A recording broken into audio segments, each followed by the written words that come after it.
Welcome back to our channel Priya Chandan vlogs. তো সবাই পাগল করে দিচ্ছিল স্কিন কেয়ার রুটিনের জন্য। পাশে আমার বর হাসাচ্ছে আমাকে খুব পরিমাণে। তো যাই হোক, সবাই খুব বলেছিল যে আমি স্কিনটাকে কিভাবে প্রিপেয়ার করি, কিভাবে তৈরি করি, সেটাই আমি তোমাদের সাথে শেয়ার করব। আর আজকে যে প্রসেসটা আমি তোমাদের সাথে শেয়ার করব সেটা কিন্তু আমি ডেইলি করি না, সেটা উইকলিও করি, মান্থলিও করি।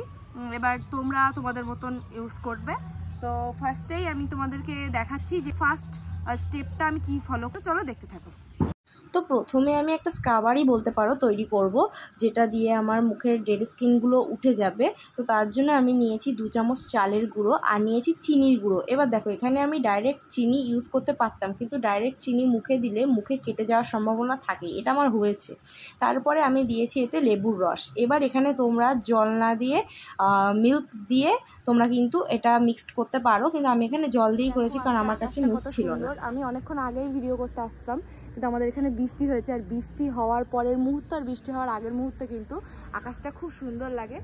আমার তো পার্সোনালি খুব ভালো লাগে। তোমাদের কার কার ভালো লাগে কমেন্টে কিন্তু অবশ্যই জানিও। তো আর একটা কথা তোমাদেরকে বলবো, আমি কিন্তু আগে মুখটা ফেস ওয়াশ করে নিয়েছি, সেটা আর আমি তোমাদের সঙ্গে শেয়ার করলাম না। তো আমি এই যে ফেস প্যাকটা বানিয়েছি, এটা আমি মুখে দিচ্ছি। আমি এর মধ্যে বেশি কিছু দিইনি, তোমরা আগেই দেখলে চালের গুঁড়ো, চিনির গুঁড়ো আর লেবুর রস দিয়েছি। আর তোমরা এখানে চাইলে র মিল্ক ইউজ করতে পারো, কিন্তু টক দই দিলে র মিল্ক ইউজ করার কোনো প্রয়োজন পড়ে না, শুধু টক দই দিয়ে ফেটালেই হয়। যে কোনো জিনিসে বেশি কিছু দেওয়ার কোনো প্রয়োজন পড়ে না। আর আরেকটা ইনফরমেশন, আমি যেটুকু জানি সেটুকুই বলছি, মুখে যদি পিম্পল থাকে তাহলে কিন্তু মধু একদম ইউজ করবে না, তাতে আরও পিম্পলগুলো বেশি বেড়ে যায়। তো মুখে আমি ফেস প্যাকটা অ্যাপ্লাই করে নিলাম। এবার তোমরা বলতে পারো এটা আবার কেমন ফেস প্যাক হলো, সিম্পল শুধু 3টে জিনিসে। আমি এই 3টে জিনিসেই কিন্তু খুব ভালো উপকার পাই, এটা আমার মনে হয়। তো আমি এটা তোমাদের সাথে শেয়ার করলাম। এবার তোমাদের যদি মনে হয় তোমরা কিন্তু ইউজ করতে পারো, খুব ভালো রেজাল্ট পাবে। তো এভাবে 10 মিনিট রাখতে হবে। আমি 10 মিনিট রাখবো, বেশি একটা শুকোবো না, তারপর স্ক্রাব করে ধুয়ে ফেলে দেবো। তো 10 মিনিট পরে তোমাদের সাথে আমি শুধু এখানে একটা জিনিস দিইনি, সেটা হচ্ছে মধু, কারণ মধু স্কিনকে খুব নরম রাখে। কিন্তু তাও আমি মধুটা ইউজ করিনি, কারণ আমার কপালে তোমরা কয়েকটি ব্রণ দেখতে পারবে। আমি আইব্রো করলেই আমার কপালে ব্রণ ওঠে, ওর জন্য আমি আর মধুটা ইউজ করিনি, কারণ ব্রণগুলো আরও বেড়ে যাবে। তো তারপরে দেখো, আমি ভালো করে মুখে স্ক্রাব করে নিচ্ছি। যে যে জায়গাগুলো আমার ধার আছে সেই জায়গাগুলো বেশি করে স্ক্রাব করছি, করে আমি মুখটাকে কিন্তু ক্লিন করে নিচ্ছি। বেশিক্ষণ ডলা যাবে না, 2 থেকে 3 মিনিট ডললেই হবে। বেশি ডললে মুখের কোষগুলো বেশি ওপেন হয়ে যাবে, ওর জন্য আমি অল্প ডলে তারপরে নর্মাল জলে মুখটা ধুয়ে নিয়েছি। তো তোমরা কিন্তু এভাবে লিপটাকেও একবার ডলে নিতে পারো। তো চলো ধুয়ে এসে তারপর তোমার সাথে কথা বলছি। আর এটা আরেকটা ফেস প্যাক বানাবো, যেটা আমাদের স্কিনকে গ্লোয়িং করতে সাহায্য করে, মুখের ট্যান রিমুভ করতে সাহায্য করে। যেহেতু স্ক্রাব করলে মুখের অনেকটা ট্যান রিমুভ হয়ে যায়, কিন্তু এটা স্কিনকে খুব গ্লোয়িং করে। আর এটা তোমরা উইকলি শুধু ট্রাই করতে পারো, স্ক্রাবটা বাদে। স্ক্রাবটা একমাত্র মান্থলি কি উইকলি, প্রতিদিন না, সপ্তাহে একদিন এরকম করতে পারো। তো যাই হোক, দেখো এখানে আমি 2 চামচ বেসন, 1 চামচ হলুদ গুঁড়ো আর লেবুর রস আর আলুর রসটা দিয়ে ভালো করে পেস্টটা বানিয়ে নিয়েছি, তারপরে অ্যাপ্লাই করব। বৃষ্টি হওয়ার জন্য আমার ভিডিওটা শ্যুট করতে অনেক লেট হয়ে গেছে, ওর জন্য আলোটাও দেখো আস্তে আস্তে কমে যাচ্ছিলো, তখন 6টা বাজে প্রায়।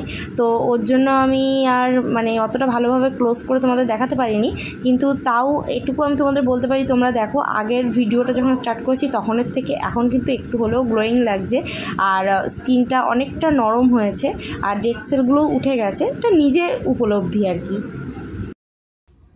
বেশি হয়ে গেছে তাই একটু মেখে নিচ্ছি। এটাও তোমরা ওই যে একটুখানি র মিল্ক দিতে, এটা র মিল্ক দিয়ে ইউজ করো।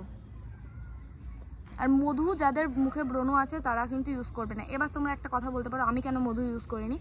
আমার ভুরু তুললে আইব্রো প্ল্যাক করলে, ঠিক করো ক্যামেরাটা, আইব্রো প্ল্যাক করলে কিন্তু অনেক ব্রণ ওঠে। তার জন্য আমার মুখে দেখতেই পাচ্ছ 2টো একটা ব্রণ আছে, 2টো একটা কি তার বেশি ব্রণ আছে, অনলি কপালে। তো ওর জন্য আমি আর মধুটা ইউজ করিনি। আর টক দইটা আমার কাছে নেই, ওর জন্য টক দইটা ইউজ করিনি। দেখো সব কিছু ম্যান্ডেটরি না, মেন জিনিসগুলো থাকলেই হবে। তো এটাকে আমি এবার 10 মিনিট এটাকেও রেখে দেবো, তারপর 10 মিনিট পরে এটাকে স্ক্রাব করা লাগবে না, নর্মালি ধুয়ে ফেললেই হবে। আমি তোমাদের দেখাতে পাচ্ছি না যে আমার স্কিনটা কতটা গ্লোয়িং লাগছে। তো এবার আমি ইউজ করব গুড ভাইবসের রোজের টোনার।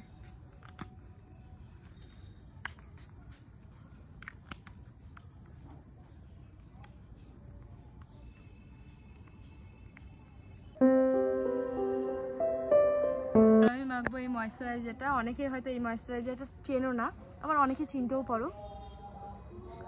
তো তো টোনার মাখার পরপরই আমি এই ময়েশ্চারাইজারটা মেখে নিচ্ছি।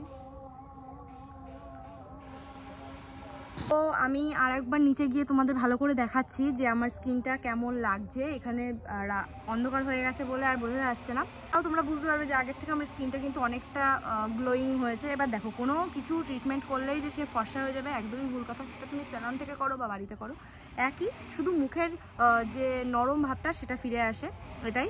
তো তোমরা যারা যারা চেয়েছিলে তারা কিন্তু অবশ্যই কমেন্ট করে যেও ভিডিওটার নিচে যে কেমন লাগলো, আর তোমরা বাড়িতে ট্রাই করলেও আমাকে অবশ্যই কমেন্ট করো যে তোমরা রেজাল্টটা কী পেয়েছো। তো আজকের ভিডিও এইটুকুই। এরপরে নেক্সট তোমরা যে ভিডিওটা চেয়েছিলে মেন, যেটা আমার হেয়ার কেয়ারটা আমি অবশ্যই তোমাদের রবিবারের মধ্যে দিয়ে দেওয়ার চেষ্টা করব। তাও আমি বলছি না যে আমি দিয়েই দেবো। তো আজকের ভিডিওটা এইটুকুই। ভালো লাগলে লাইক কমেন্ট সাবস্ক্রাইব করে দিও, আর ভিডিওটা ভালো লাগলে নিজের বন্ধুদের সাথে শেয়ার করে দিও। তো টাটা।